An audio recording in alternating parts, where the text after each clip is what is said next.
Basically, all states today have constitutions. So there must be good reasons to have one. Constitutions protect the very idea of constitutionalism. Constitutionalism is the idea that the state is here to serve the people, and not the other way around. So constitutions try to use the mechanism of law to make sure the state is here to serve the population, that it is democratic, that it does not abuse its power, which is a permanent risk, and does so in the long term. So it is a way for a community, a society, to determine one's basic values, fundamental values, human rights, separation of power, checks and balances, democratic institutions, and to preserve them for the future. It's like a roadmap for your state and your society. And it's extremely helpful because without a roadmap, you get lost. You don't know where to go, and you fight permanently at each crossroad.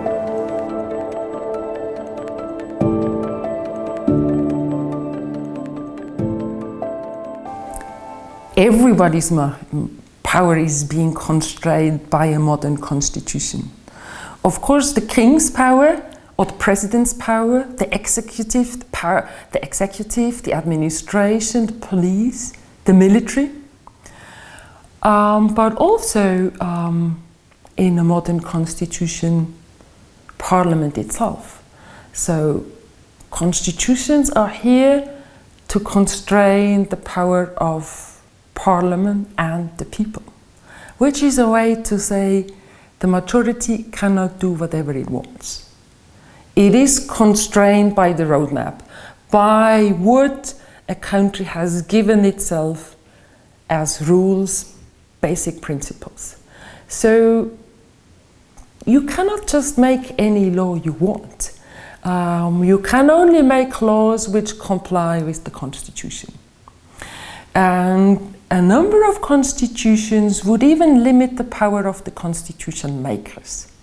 They would include eternity clauses to say the very idea of democracy, of human dignity, of the rule of law cannot be amended unless there is a revolution where we start from zero.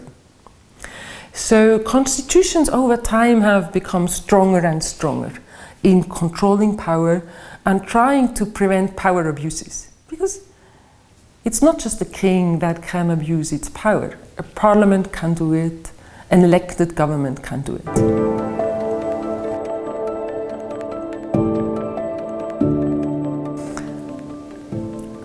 As the rule would say, as short as possible, as long as necessary. So it really depends. A lot depends on context. But I think the basic compromises and the institutional setup need to be in the Constitution, and that needs to be quite detailed.